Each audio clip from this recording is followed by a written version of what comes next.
बच्चों तहे दिल से आपका स्वागत है आपके अपने channel physics with Ankur sir में। हम नीट के लिए टॉप 45 टॉपिक्स कर रहे हैं फिजिक्स के। आज का टॉपिक रहेगा वेव्स। वेव्स के अंदर कुछ सब टॉपिक्स हैं।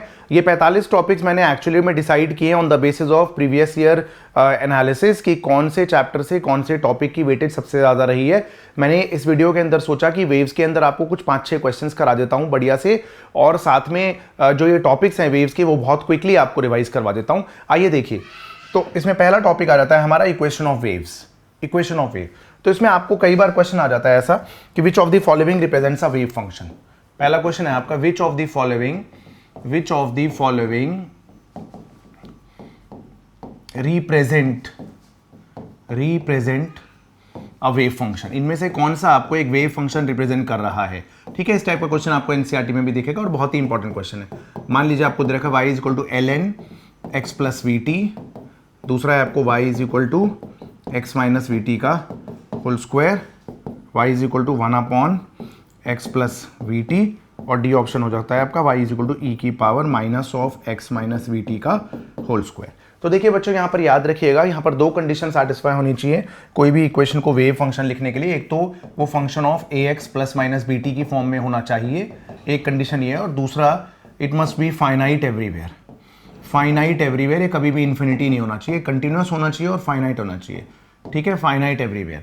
तो अगर हम यहाँ पर इस वाले में अगर x को माइनस वी टी ले लेंगे तो ln 0 हो जाएगा, वो माइनस इन्फिनिटी हो जाएगा। यहाँ पर अगर टाइम इन्फिनिटी अप्रोच करेगा तो y भी इन्फिनिटी अप्रोच कर जाएगा। यहाँ पर अगर x माइनस वी टी हो जाएगा तो डिनोमिनेटर 0 हो जाएगा, y इन्फिनिटी अप्रोच करेगा। बट अगर इस केस में आप टाइम की दुनिया में कोई भी वैल्यू ले ले, कभी भी इन्फाइनाइट नहीं जाएगा। इनफैक्ट अगर आप इसमें टाइम को इन्फिनिटी डाल के देखें तो y हो जाएगा e की पावर में माइनस इन्फिनिटी 1/e की पावर इन्फिनिटी, यानी 1/इन्फिनिटी यानी 0। तो बच्चों ये आपका वेव फंक्शन प्रेजेंट कर रहा है। ठीक है, एक क्वेश्चन आ जाता है आपका, नोट कर लीजिए बच्चों, मुझे इसे इरेज करना पड़ेगा। ठीक है, एक क्वेश्चन ये आ सकता है आपका, दूसरी टाइप ये हो जाती है इस क्वेश्चन पे कि आपको किन्हीं भी दो पॉइंट्स के बीच में फेज डिफरेंस बोले तो फेज डिफरेंस के दो फॉर्मूले होते हैं, k इंटू डेल्टा एक्स अगर आपको पार्ट डिफरेंस दे रखा है, या फिर आपको बोला गया एक ही पॉइंट पे अलग अलग समय पर, ठीक है, आपका एक ही समय पर अगर अलग अलग समय पर एक ही पॉइंट पे फेज डिफरेंस कितना क्रिएट होगा कुछ टाइम गैप पे, तो उसका ये भी फॉर्मूला होता है। तो एक फेज डिफरेंस का फॉर्मूला होता है के डेल्टा एक्स। जैसे कि आपको एक वेव दे दी जाए और एक वेव में आपको दो पॉइंट दे दिए जाएं, एक पॉइंट 1 है और एक पॉइंट 2 है। मान लीजिए ये लैम्डा बाई 8 पे है, और मान लीजिए ये आपका कितना होगा lambda by 2 plus lambda by 4, 3 lambda by 4, और आपसे बोला जाए कि पॉइंट 1 और 2 के बीच में फेज डिफरेंस कितना होगा, तो कैसे निकालेंगे आप। फेज डिफरेंस होगा 2 पाई बाई लैम्डा इंटू इनके बीच का पार्ट डिफरेंस जो भी है 3 lambda by 4 minus lambda by 8। ये भी दिया रास्ता है कि एक ही पॉइंट पे अगर t/4 टाइम के अंदर कितना फेज डिफरेंस क्रिएट हो जाएगा, है ना। तो एक ही पॉइंट पे t/4 टाइम में कितना फेज डिफरेंस क्रिएट हो जाएगा, तो ये भी आ जाएगा आपका 2/T इंटू T/4। तो ये आपसे फेज डिफरेंस के सवाल भी बच्चों पूछे जा सकते हैं। ठीक है ना, हमारे दो टॉपिक कवर हुए यहाँ पर, इक्वेशन ऑफ वेव और फेज डिफरेंस। एक कॉन्सेप्ट होता है आपका particle velocity and wave velocity. तो particle velocity and wave velocity क्या होता है देख लीजिए एक बार क्विकली, आप स्क्रीनशॉट लेते जाइए, है ना। Third, particle velocity and wave velocity. भाई ये दो अलग अलग बातें, क्यों? क्योंकि अगर हम दीवार से कोई धागा बांध करके धागे को अगर धागे में डिस्टर्बेंस देंगे तो भाई जो ये पार्टिकल है ये तो ऊपर नीचे ऐसे चम कर रहा है धागे के ऊपर और डिस्टर्बेंस आगे जा रही है। तो पार्टिकल वेलोसिटी आपकी वही होती है del y by del t। Particle velocity क्या होती है आपकी del y by del t। और वेव वेलोसिटी क्या होती है आपकी, वेव वेलोसिटी वही होती है आपकी किसी भी वेव इक्वेशन में अगर आपको वेव वेलोसिटी निकालनी है तो होगी वो coefficient of t divided by coefficient of x, omega by k बोलते हैं जिसे। ठीक है बच्चों, और पार्टिकल वेलोसिटी और वेव वेलोसिटी का रिलेशन होता है particle velocity is equal to negative of wave velocity multiplied by del y by del x which is slope of tangent to the curve. इस पे एक सवाल देख लीजिए, ऐसे बोलते हैं कि भाई एक वेव जा रही थी,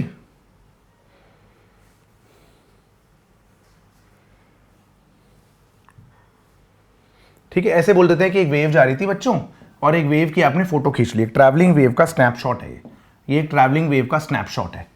ठीक है, ये snapshot of a travelling wave है। ठीक है, कोई p पार्टिकल इस समय पर 20 मीटर पर सेकंड से ऊपर जा रहा था और इस समय पर इसका जो स्लोप ऑफ टेंजेंट है वो लेट्स से 60 डिग्री पे है।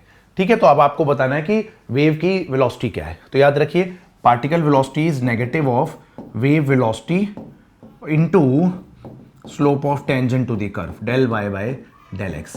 यहाँ से पार्टिकल वेलोसिटी आपको 20 दे रखी है, वेव वेलोसिटी आपको निकालनी है, del y by del x आपका tan 60 डिग्री होगा। तो यहाँ से आपका वेव वेलोसिटी आएगी -20/√3 मीटर पर सेकेंड। नेगेटिव साइन ये बता रहा है कि वेव जो है वो नेगेटिव एक्स एक्सिस के अलॉन्ग ट्रैवल कर रही होगी बच्चों। ठीक है, तो ये आपका लॉजिक हो गया particle velocity and wave velocity पे। आई होप आप समझ गए। आपको कोई भी इक्वेशन दे दी जाए वेव की, जैसे कि कई बार ऐसा भी दिया जाता है कि एक मैथमेटिकल एक्सप्रेशन दे दिया जाता है आपको कि भाई एक अजीब सा मैथमेटिकल एक्सप्रेशन है, एक अजीब सा मैथमेटिकल एक्सप्रेशन, लेट से कुछ इस तरीके का ग्राफ है, अजीब सा ग्राफ है, कोई भी अजीब सा ग्राफ है, ठीक है, ऐसा ग्राफ है, ठीक है, ये कोई वेव पल्स है और कह रहे हैं t इक्वल टू 0 पे वेव पल्स ऐसे और इसका कुछ ग्राफ ऐसा है 2x अपॉन लेट से 1 + x²। ठीक है, हाँ 2 सेकंड के बाद में इस वेव पल्स का ग्राफ कुछ ऐसा हो गया, यहाँ पर आ गया। ठीक है, 2 सेकंड के बाद में, तो आफ्टर 2 सेकंड आ गई ये equation y is equal to let say 2 times x minus मान लीजिए x-4 अपॉन 1 + x-4 का होल स्क्वायर। तो आपसे कहता है कि ये ग्राफ पहले था टाइम 0 पे, ये ग्राफ था 2 सेकंड के बाद में ये ग्राफ दिखा, बताइए वेव की वेलोसिटी क्या है। ठीक है, तो ऐसे केस में क्या करते हैं, याद रखिए कि अगर आपको कोई भी मैथमेटिकल फंक्शन दे रखा हो और उसे वेव फंक्शन में कन्वर्ट करना है, तो अगर पॉजिटिव एक्स एक्सिस के अलॉन्ग वेव जा रही है तो आप x की जगह x-vt रिप्लेस कर देते हैं। ठीक है, और अगर वेव नेगेटिव एक्स एक्सिस के अलॉन्ग जा रही है तो x की जगह आप x+vt रिप्लेस कर देते हैं। ठीक है, तो बेसिकली यहाँ पर x की जगह x-vt आना चाहिए था, पॉजिटिव एक्स एक्सिस के अलॉन्ग जा रही है डिस्टर्बेंस, है ना, तो x-vt आपका x-4 है, तो यहाँ पर vt की वैल्यू आपकी 4 है और टाइम कितना दे रखा था, 2 सेकंड दे रखा था, तो यहाँ पर आपकी वेलोसिटी जो है वो 2 मीटर पर सेकंड आ गई बच्चों। आई होप आप समझ गए मैं क्या बोलना चाह रहा हूँ। ठीक है, किसी भी वेव इक्वेशन के अंदर अगर आपको कोई ऐसी वेव इक्वेशन दे दी जाए, लेट्स से कि ये इक्वेशन है y is equal to α x upon 1 + 5x - 2t का होल स्क्वायर, है ना, और ये मान लीजिए कुछ भी दे दिया जाए, ठीक है, या अल्फा दे दिया जाए, चलिए कांस्टेंट दे दिया जाए, अल्फा 5 दे दिया जाए। ठीक है, और आपसे बोला जाए वेलोसिटी ऑफ वेव क्या है, तो वेलोसिटी क्या होगी, coefficient of t divided by coefficient of x। ठीक है, और अगर kx और ओमेगा t, x और t के साइंस डिफरेंट है तो पॉजिटिव एक्स एक्सिस के अलॉन्ग जा रही है, साइन सेम है तो नेगेटिव एक्स एक्सिस के अलॉन्ग जा रही है। आप समझ गए मैं क्या बोलना चाह रहा हूँ। ठीक है, क्विक रिवीजन वेव्स का कर रहे हैं हम। इसके बाद हमने ये आपका पार्टिकल वेलोसिटी वेव वेलोसिटी कर लिया, अब हम करेंगे speed of transverse wave in a straight string, फिर reflection and transmission of a wave. ठीक है, आ जाइए। अगर एक स्ट्रेट स्ट्रिंग है तो उसमें स्पीड ऑफ ट्रांसवर्स वेव होती है, speed of transverse wave, speed of transverse wave in a stretched string. ठीक है, तो स्पीड का फॉर्मूला होता है √ में t/μ, म्यू होता है mass per unit length of the wire. ठीक है, तो स्पीड होती है √ में tension divided by linear mass density, mass per unit length of the wire. आप जानते हैं बात तो, ठीक है, और म्यू होता है आपका density into cross section area. तो ये भी आपकी स्पीड का फॉर्मूला था, tension upon rho into area. ठीक है, इसमें 2 पॉपुलर क्वेश्चन बन जाते हैं speed of transverse wave in a straight string में। एक यह रहता है कि हमने एक धागे को, है ना, नेग्लिजिबल टेंशन के साथ एक टेम्परेचर पे यहाँ बांधा हुआ है और फिर इसे ठंडा कर दिया तो ये कॉन्ट्रैक्ट होगा, कॉन्ट्रैक्ट होने से इसमें टेंशन बढ़ेगी, तो जो ट्रांसवर्स वेव प्रोड्यूस होगी उसके अंदर अगर हम डिस्टर्बेंस देंगे कुछ भी तो उसकी स्पीड क्या होगी, है ना। तो यहाँ पर आप जानते हैं कि यंग्स मॉडुलस होता है tension upon area into change in length by original length. हाँ, तो यहाँ से टेंशन आ गया Young's modulus into area change in length divided by original length, तो टेंशन हो गया Young's modulus into area alpha delta theta. ठीक है, तब आप स्पीड के लिए ये भी निकाल सकते हैं, √t/μ भी लगा सकते हैं, तो y अल्फा डेल्टा थीटा, और अगर अपॉन डेंसिटी इनटू एरिया डालना है तो डेंसिटी इनटू एरिया भी डाल सकते हैं। तो ये भी एक speed of transverse wave in a straight string का सवाल हो जाता है। और एक और मार्केट में सबसे पॉपुलर सवाल है speed of transverse wave in a straight string का, वो भी देख लीजिए, आप नोट कर लीजिए बच्चों प्लीज़, या स्क्रीनशॉट ले लीजिए। ठीक है, एक सवाल ये हो जाता है कि स्ट्रिंग के वेट की वजह से उसमें टेंशन हर पॉइंट पे अलग हो जाएगी। ठीक है, नीट लेवल पे यही होते हैं, बाकी अदरवाइज तो बहुत पेचीदा भी मार्केट में अवेलेबल है। तो ये धागा आपका हो गया, धागे का मास m है, धागे की लेंथ l है। ठीक है, और ये A पॉइंट है, ये B पॉइंट है। अगर आपने एक ट्रांसवर्स जर्क A पॉइंट पे प्रोड्यूस किया तो टाइम कितना लगेगा जर्क को A से B तक जाने में। ठीक है, तो यहाँ पर आप इससे x डिस्टेंस पे अगर आप C पॉइंट पे टेंशन निकालेंगे तो C पॉइंट पे टेंशन क्या होगी, टेंशन C पॉइंट पे होगी रोप AC का mass into acceleration due to gravity, और ये क्या होगा, linear mass density into x into G. ठीक है, तो स्पीड हो जाएगी अंडर रूट में t बाई म्यू। ठीक है, तो ये हो गया dx अपॉन dt, टेंशन हो गई आपकी mu x g divided by mu, तो dx upon root x is equal to root g into d t. सवाल ये होता है कि इस जर्क को कितना टाइम लगेगा एक पॉइंट से दूसरे पॉइंट तक पहुंचने में। इंटीग्रेट करेंगे अगर आप 0 से t तक, 0 से l तक, तो ये आ जाएगा 2 root l by root g time के बराबर आ जाएगा बच्चों। आई होप आप समझ गए। ठीक है, सबसे पॉपुलर क्वेश्चन है मार्केट का, नोट कर लीजिए बच्चों, स्क्रीनशॉट ले लीजिए। पाई नहीं है उसमें, 2 रूट एल बाई जी है। ठीक है, आइए देखिए अगला क्या हो सकता है, reflection and transmission of a wave. ठीक है, तो आप जानते हैं रिफ्लेक्शन ट्रांसमिशन का गेम। वैसे तो बस मैं आपको एक चीज़ बताना चाहता हूँ कि मान लीजिए ये एक वेव, ये एक स्ट्रिंग है जिसकी लीनियर मास डेंसिटी म्यू है। यहाँ पर इस बाउंड्री पे एक और धागा अटैच्ड है और जिसकी लीनियर मास डेंसिटी 4 म्यू है। तो आपसे पूछते हैं रिफ्लेक्टेड वेव और ट्रांसमिटेड वेव के एम्पलीट्यूड में क्या अंतर होगा। तो याद रखिए कोई भी वेव अगर आएगी तो उसका कुछ पार्ट रिफ्लेक्ट होगा, रिफ्लेक्ट होकर वापस आएगा, कुछ पार्ट ट्रांसमिट होगा। तो रिफ्लेक्टेड वेव का एम्पलीट्यूड ये होता है v2 minus v upon v2 plus v into incident wave का एम्पलीट्यूड। ट्रांसमिटेड वेव का एम्पलीट्यूड होगा आपका 2v2 upon v1 plus v into incident wave का एम्पलीट्यूड। ठीक है बच्चों, अब यहाँ से v1 v2 की अगर वैल्यू निकाल लेंगे तो v1 तो आपका t बाई म्यू ही होगा और v2 कितना होगा आपका, v2 होगा t बाई 4 म्यू, तो वो v1 बाई 2 आ जाएगा। तो अगर आप यहाँ वैल्यू डालेंगे v1 बाई 2 माइनस वी तो ये माइनस का ai बाई 3 आएगा। ठीक है, और ये आएगा आपका 2 बाई 3 ai। तो reflection and transmission of wave के केस में आपसे पूछ लेता है कि एम्पलीट्यूड्स क्या होने वाले हैं, तो आपने देख लिया कि कैसे निकलता है। ठीक है, तो ये हमने कर लिया speed of transverse wave in a straight string, reflection and transmission of wave. आगे हम करते हैं speed of sound in air का formula, Newton's formula and Laplace correction, और उसके बाद में हम करेंगे रेजोनेंस ट्यूब मेथड। ठीक है, चलिए उसके बाद आ गया हमारा Newton's formula, speed of sound in air, speed of sound in air, speed of sound in air. ठीक है, तो इसमें क्या होता है, सर आइजैक न्यूटन ने जो फॉर्मूला दिया था उसमें गलती थी वैसे तो, ठीक है, लेकिन बड़े आदमी थे वो, ऐसी बात नहीं है। Newton's formula for speed of sound in air, for speed of sound in air. ठीक है, तो उन्होंने बोला था कि ये प्रोसेस आइसोथर्मल है और कंप्रेशन के दौरान जो हीट प्रोड्यूस होगी वो रेयर फैक्शन के दौरान उतनी रिलीज हो जाएगी जिससे कि टेम्परेचर कांस्टेंट रहेगा। उन्होंने फॉर्मूला दिया अंडर रूट में p बाई रो, इससे सॉल्व करके 280 मीटर पर सेकेंड आया था। एक्चुअल में अगर हमने निकाली परसेंटेज एरर कितना आया था, 332 माइनस 280 अपॉन 280 अपॉन 332 है ना ओरिजिनल। ठीक है, अपॉन 332 इंटू 100 अगर हम निकालेंगे तो इसमें शायद 15.7% का एरर आता था। एक बार आप चेक कर लीजिएगा कैलकुलेशंस। ठीक है, तो ये आपका कुछ 15.7% का एरर आता था बच्चों। ठीक है, बहुत लार्ज एरर था। लैप्लास साइंटिस्ट ने उसमें करेक्शन करी। लैप्लास करेक्शन क्या थी, और लैप्लास का जो फॉर्मूला आएगा वो करेक्ट फॉर्मूला आएगा ना, न्यूटन का फॉर्मूला तो गलत ही था। तो लैप्लास एक्चुअली में speed of sound in air अगर हमें यूज़ करना है फॉर्मूला तो हम लैप्लास करेक्शन का वाला फॉर्मूला ही यूज़ करते हैं। तो उन्होंने बोला स्पीड है under root gamma P by rho. उन्होंने बोला कि एडियाबैटिक गैसेस पुअर कंडक्टर है, इसलिए साउंड वेव्स प्रोपेगेट करती है एडियाबैटिकली। अब याद रखिएगा कि अगर प्रेशर बढ़ाएंगे तो speed of sound in air पे कोई फर्क नहीं पड़ेगा। प्रेशर बढ़ाने से डेंसिटी भी बढ़ जाती है, रेशियो सेम रहता है। टेम्परेचर बढ़ाने से speed of sound in air बढ़ेगी। फॉर्मूला ये भी होता है अंडर रूट में gamma R T by M. और तीसरा speed of sound in air inversely proportional है स्क्वायर रूट ऑफ डेंसिटी के, है ना। और फोर्थ आपका ह्यूमिडिटी डेंसिटी ड्राई एयर की ज़्यादा होती है मॉइस्ट एयर से, तो स्पीड जो है वो ड्राई एयर में कम होती है, मॉइस्ट एयर में ज़्यादा होती है बच्चों। ठीक है, एक एक्सपेरिमेंट होता है आपका resonance tube experiment for determination of speed of sound in air, वो देख लेते हैं। एक बार नोट कर लीजिए प्लीज़, आप स्क्रीनशॉट ले लीजिए।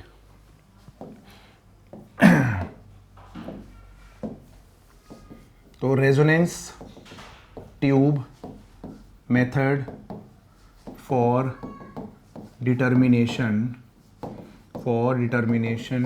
Of speed of sound in air, speed of sound in air. ठीक है, resonance tube method for determination of speed of sound in air. ठीक है बच्चों, तो इसमें क्या करते हैं, हम एक ट्यूब ले लेते हैं, वाटर कॉलम, इसमें पानी भर देते हैं और यहाँ से हम पानी खाली करते हैं। ठीक है, तो जब पानी मान लीजिए पहले इतना होता है, फिर उसके पास में ट्यूनिंग फॉर्क ले आ देते हैं तो बहुत तेज़ साउंड आती है। इसका हम मान लेते हैं कि इसके फर्स्ट हार्मोनिक की फर्स्ट हार्मोनिक जो है वो रेजोनेंस में आ गया ट्यूनिंग फॉर्क की फ्रीक्वेंसी के साथ। फिर हम पानी खाली करते हैं थोड़ा सा। पानी खाली होने के बाद में फिर से दोबारा एक नेक्स्ट हार्मोनिक इसके साथ रेजोनेंस में आ जाता है बच्चों, ठीक है।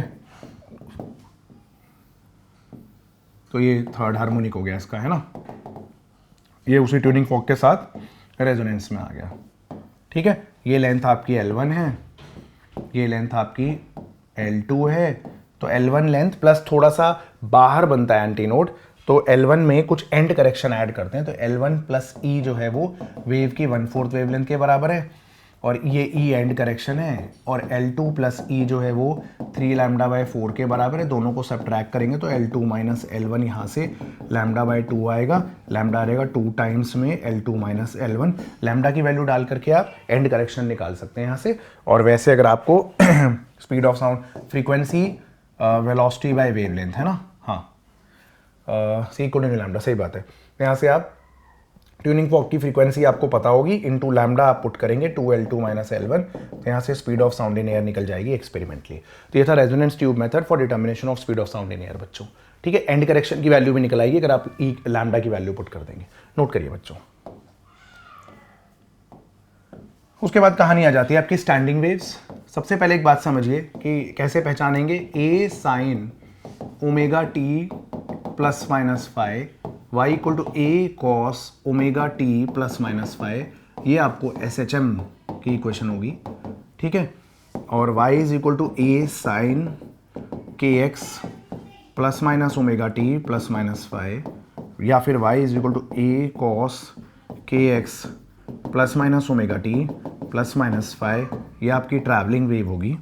और अगर आपका साइन और के एक्स और omega T 2a sign K x sign omega T, या फिर cos K x cos omega T, है ना, या फिर cos K x sign omega T, या फिर फोर्थ वाला भी है ना, sine sine cos cos cos sine sine cos, ठीक है, या फिर ये वाला भी, ठीक है, 2a sign K x cos omega T. ये सब आपकी स्टैंडिंग वेव की इक्वेशन होती है बच्चों। इसमें से आप कंपेयर करके कई बार आपको बोल सकते हैं कि लैम्डा निकाल दीजिए, फ्रीक्वेंसी निकाल दीजिए, वेव वेलोसिटी निकाल दीजिए, एम्पलीट्यूड निकाल दीजिए एक वेव का, तो आप निकाल सकते हैं। ये स्टैंडिंग वेव्स है, ये SHM, ये ट्रैवलिंग वेव, और ये स्टैंडिंग वेव और स्टेशनरी वेव की इक्वेशन है, ठीक है। आइए नोट कर लीजिए बच्चों। तो अगर आपको स्ट्रिंग्स में देखना है तो स्ट्रिंग्स में standing waves in a straight string देख लीजिए। स्ट्रिंग्स में जो न्यू एन होता है वो NV/2L होता है, ठीक है। तो याद रखिए nth harmonic is n-1th overtone, nth harmonic n-1th overtone होता है बच्चों, ठीक है, ये स्ट्रिंग्स में। उसके बाद क्लोज्ड ऑर्गन पाइप में, अच्छा एक चीज़ याद रखिए कि जब भी सेकंड मोड ऑफ वाइब्रेशन आएगा ना, वो हमेशा फर्स्ट ओवरटोन होगा। यहाँ तो लिख दिया मैंने, ठीक है ना। क्लोज ऑर्गन पाइप में क्या होता है, तो nth हार्मोनिक ये 2n-1 V/4L होता है, और ये n-1th ओवरटोन भी होता है, ठीक है। तो nth mode of vibration is 2n-1th harmonic is n-1th overtone. n2 put करिए, अगर n1 पुट करेंगे तो फर्स्ट हार्मोनिक आ जाएगा, ओवरटोन नहीं होगा वो, ठीक है। n2 पुट करेंगे तो 3V/4L फर्स्ट ओवरटोन होगा, और वो थर्ड हार्मोनिक होगा, ठीक है बच्चों। तो याद रखिए 2n-1th हार्मोनिक, इसका 2n-1th हार्मोनिक होगा आपका n-1th ओवरटोन, ठीक है। अगर आप ओपन ऑर्गन पाइप चेक करेंगे तो ओपन ऑर्गन पाइप में भी वही फॉर्मूला होता है NV/2L, और इसका भी nth harmonic is equal to n-1th overtone बच्चों। आपका nth हार्मोनिक n-1th ओवरटोन होता है, ठीक है बच्चों। बाकी तो आप डायग्राम बना के भी चेक कर सकते हैं कि स्ट्रिंग्स में कैसे डायग्राम बनते हैं। स्ट्रिंग्स में अगर आप हार्मोनिक्स बनाएंगे, string fixed at both ends का केस बता रहा हूँ, जो कन्वेंशनल केस है, तो पहला ये मोड ऑफ वाइब्रेशन होगा, दूसरा ये मोड ऑफ वाइब्रेशन होगा, दोनों फिक्स्ड एंड्स को नोट्स रखना है। क्लोज ऑर्गन पाइप में अगर आपको डायग्राम्स बनाने तो आप डायग्राम से भी सब कुछ कर सकते हैं। तो पहला मोड ऑफ वाइब्रेशन ऐसा होगा, अगला मोड ऑफ वाइब्रेशन आपका ऐसा होगा, फिर उसके बाद आप ऐसे ही एक एक गोलगप्पा बढ़ाते जाइएगा, ठीक है। ओपन ऑर्गन पाइप के अंदर, ये ओपन ऑर्गन पाइप है, इसके अंदर आप अगर बनाएंगे ना मोड्स ऑफ वाइब्रेशन, तो ये डायग्राम आप जानते हैं, हर ओपन एंड डिस्प्लेसमेंट का एंटी नोड होगा, ठीक है। तो यहाँ पर आपका ये पहला केस ये होगा और दूसरा केस आपका ये होगा, ऐसे करके आप बढ़ाते जाइए बीच बीच में गोलगप्पे, आगे आप समझ गए, है ना। अब देखिए कहानी क्या है, यहाँ पर हमने देखा, हाँ हमने स्टैंडिंग वेव्स भी कर लिया। बीट्स, तो बीट्स के केस में देखिए, बीट्स तो क्या होता है, अभी हमें क्वेश्चन कर लेंगे बीट्स का। याद रखिए कि जब दो साउंड्स जिनकी फ्रीक्वेंसी में 10 हर्ट्ज से कम का डिफरेंस है वो ओवरलैप करती हैं, तो variation in intensity of sound आता है, ठीक है। उस फिनोमेना को हम बीट्स कहते हैं। नहीं, 2016 में आया था कि अगर f-1, f और f+1 के 3 सोर्सेज साथ में स्विच ऑन करे जाएं तो बीट फ्रीक्वेंसी क्या होगी, तो इस केस में बीट फ्रीक्वेंसी आपकी 2 होगी, ठीक है, 2 बीट्स पर सेकेंड। और ये याद रखिएगा, इस केस में एक और लॉजिक होता है कि इसमें जो मैक्सिमा और मिनिमा होते हैं ना, ये डेरिवेशन तो बहुत ज़्यादा मैथ्स वाली है, IIT का ओरिजिनल था, तो इसमें जो भी मैक्सिमा और मिनिमा होते हैं ना आपके, वो जो मैक्सिमाज होते हैं वो मैक्सिमाज भी आपके सेम इंटेंसिटी के नहीं होते। एक मैक्सिमा 9 टाइम्स एम्पलीट्यूड का स्क्वायर आता है और एक मैक्सिमा आपका एम्पलीट्यूड स्क्वायर आता है, ठीक है बच्चों। 1 सेकंड के अंदर 2 मैक्सिमा या 2 मिनिमा आते हैं, ठीक है। तो ये क्वेश्चन एक बार आया हुआ है और मैंने जस्ट आंसर बता दिया इसका आपको, क्योंकि मैंने मैथ्स नहीं कराई आपको, कि मैं वीडियो को बहुत छोटा रखना चाहता हूँ और मैं आपको अब कुछ क्वेश्चंस प्रैक्टिस करवा देता हूँ जो बहुत ही ज़्यादा पॉपुलर है। Determine the possible harmonics in the longitudinal vibration of a rod clamped in the middle. अब अगर एक रॉड जो है वो मिडल में क्लैम्प्ड है तो उसके पॉसिबल हार्मोनिक्स बताने हैं आपको। जैसे एक रॉड है क्लैम्प्ड इन द मिडल है, rod clamped in the middle है, rod clamped in the middle है, तो जहाँ क्लैम्प्ड है वो नोड होना चाहिए, बाकी कौन है, एंटी नोड, ठीक है। अगला केस ये होगा फिर, है ना, क्लियर बच्चों। तो इसमें पूरे पाइप में कितनी वेव बन रही है, पूरे रॉड के अंदर λ/2 बन रही है ना, हाँ। और यहाँ पर अगर आप देखेंगे तो कितनी बन रही है, यहाँ पर 3 λ/2 बन रही है, 3 λ/2 बन रही है, ठीक है। और यहाँ पर देखेंगे तो ऐसे ही और बढ़ता जाएगा, है ना बच्चों, सही है। यहाँ पर कितनी बनेगी, 2.5 वेव, ठीक है। तो 5 λ/3/2। अगर आप फ्रीक्वेंसी निकालेंगे तो वेलोसिटी बाय वेवलेंथ, तो वेलोसिटी बाय वेवलेंथ, फ्रीक्वेंसी निकालेंगे वेलोसिटी बाय वेवलेंथ, और फ्रीक्वेंसी निकालेंगे तो वेलोसिटी बाय वेवलेंथ, ठीक है। तो λ1v/2l ये हो जाएगा आपका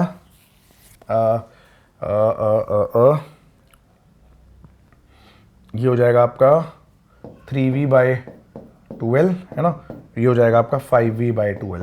तो जो फ्रीक्वेंसीज होंगी वो 1:3:5 के रेशियोज में होंगी, ठीक है। ऑड हार्मोनिक्स चलेंगे, इवन हार्मोनिक्स नहीं होंगे इसमें, ठीक है। आइए एक और क्वेश्चन है, 3 सक्सेसिव फ्रीक्वेंसीज एक स्ट्रिंग की हैं, 75, 125 और 175। तो आपको बताना है स्ट्रिंग दोनों एंड्स पे फिक्स्ड है या एक ही एंड पे फिक्स्ड है और फंडामेंटल फ्रीक्वेंसी क्या है। तो सुनिए, अगर दोनों एंड पे स्ट्रिंग फिक्स होती है ना तो उसके हार्मोनिक्स में 1, 2, 3, 4 का रेशियो होता है। मैंने आपको बताया हुआ है कि इसमें ऑड इवन हार्मोनिक्स दोनों होते हैं, लेकिन अगर एक ही एंड पे आप धागे को फिक्स करेंगे तो कैसे हार्मोनिक्स बनेंगे देखिए। तो इसमें पहले केस में क्या बनेगा, ऐसा बनेगा, इस एंड पे तो फिक्स है ना, और दूसरा क्या बनेगा, दूसरा ऐसा बनेगा, है ना।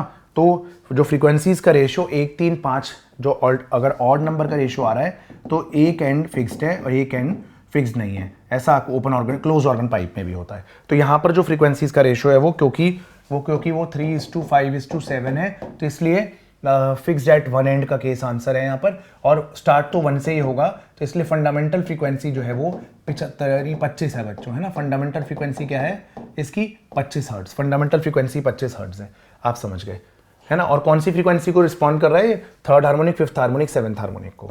आ जाइए, find the temperature T0 at which the fundamental frequency of an organ pipe is independent of small variation in temperature। तो चाहते हैं कि ऑर्गन पाइप की fundamental frequency independent of temperature आ जाए, तो V/2L0 हम चाहते हैं V/2L के बराबर आ जाए। तो V0 होता है √γ T0/m डिवाइडेड बाय 2L0, और यहाँ से आएगा अंडर रूट में γ/T/m और 2 टाइम्स L होगा L0 1 + अल्फा डेल्टा टी, ठीक है बच्चों। तो अगर हम इसमें हम अगर यहाँ पर अप्रॉक्सीमेशंस लगाते हैं, मतलब सॉल्व करते हैं, तो ये आ जाएगा हमारा आपका रूट में T/T0, root T/T0 is equal to 1 + alpha T - T0, ठीक है। यहाँ पर 1 + t by t naught minus 1 कर लो, पावर 1/2 कर लो, 1 plus alpha t minus t naught, binomial approximation लगा दो तो 1 plus t minus t naught by 2t naught बराबर हो गया 1 plus alpha t minus t naught के। ठीक है, तो यहाँ से कंपेयर करोगे तो टी नॉट आएगा 1/2 अल्फा, कंपेयर करने पे टी नॉट की वैल्यू 1/2 अल्फा आएगा। टेम्परेचर 1/2 टाइम्स अल्फा लोगे तो थोड़ा मोड़ा टेम्परेचर बदलने से फंडामेंटल फ्रीक्वेंसी में कोई चेंज नहीं आएगा, क्योंकि जिस हिसाब से लेंथ बदल जाएगी उस हिसाब से speed of sound in air भी बदल जाएगी। ठीक है बच्चों, बड़ा पॉपुलर क्वेश्चन है मार्केट का। String under a tension of 129.6 Newton produces 10 beats per second when it is vibrated with the tuning fork F. ठीक है, frequency F. When the tension is increased to 160 Newton, it sounds in unison with the same tuning fork. तो मान लीजिए tuning fork की frequency F है, तो अगर आपने टेंशन पहले 129.6 ली, under root T by mu होता है ना, फ्रीक्वेंसी V/2L होता है ना, ठीक है, तो 1/2L अंडर रूट में T by mu 129.6 divided by mu. बाद में आपने टेंशन बढ़ा दी है, ठीक है, और यूनिसन उसके बाद यूनिसन में आ गया। तो पहले यूनिसन का मतलब हो गया पहले ट्यूनिंग फॉर्क से 10 कम होगा, तभी ऐसा हो सकता है ना। सुन लीजिए एक बार, इन्होंने बोला है पहले ट्यूनिंग फॉर्क के साथ 10 बीट दे रहा था, टेंशन बढ़ाने से सेम फ्रीक्वेंसी आ गई ट्यूनिंग फॉर्क की, तो टेंशन बढ़ाने से फ्रीक्वेंसी बढ़ी होगी। इसका रेशियो निकाल लीजिएगा, एफ की वैल्यू आ जाएगी बच्चों। ठीक है, चलिए एक और क्वेश्चन देख लेते हैं हमारा। एक कॉलम ऑफ एयर है 51 डिग्री सेल्सियस पे and a tuning fork 4 beats per second दे रहे हैं। ठीक है, परफेक्ट है। तो हम फ्रीक्वेंसी उसकी 5f+4 मान लेते हैं, ट्यूनिंग फॉर्क की f और इसकी 4 ज़्यादा मान लेते हैं। और क्या होगी फ्रीक्वेंसी, ये होती है v/2l, है ना, v/2l। तो 1/2l अंडर रूट में v/2l मतलब हाँ अंडर रूट में गामा RT। तो टेम्परेचर सीधे टेम्परेचर के प्रोपोर्शनल ले लो यार आप। टेम्परेचर इन केल्विन कितना है 273 + 51। ठीक है, और when sounded together as the temperature of air column decrease कर दिया, number of beats per second 10 to decrease. ठीक है, 10 to डिक्रीज, और जब टेम्परेचर 16 डिग्री सेल्सियस है तो प्रोड्यूस 1 बीट पर सेकंड आ रही है, बाद में 1 बीट पर सेकंड आ रही है। तो टेम्परेचर ले लिया हमने इसमें अब 273 + 16 बच्चों, इन दोनों को डिवाइड करेंगे तो यहाँ से f आ जाएगा। ठीक है, आई होप आप समझ गए। तो बच्चों ये था हमारा वेव्स चैप्टर। आई होप आपको मज़ा आया होगा। इस 27-28 मिनट की वीडियो के अंदर मैंने कोशिश करी है कि आपको वेव्स का एक मेजर कॉन्सेप्ट आपको मैं कवर अप करा दूं। थैंक यू सो मच बच्चों।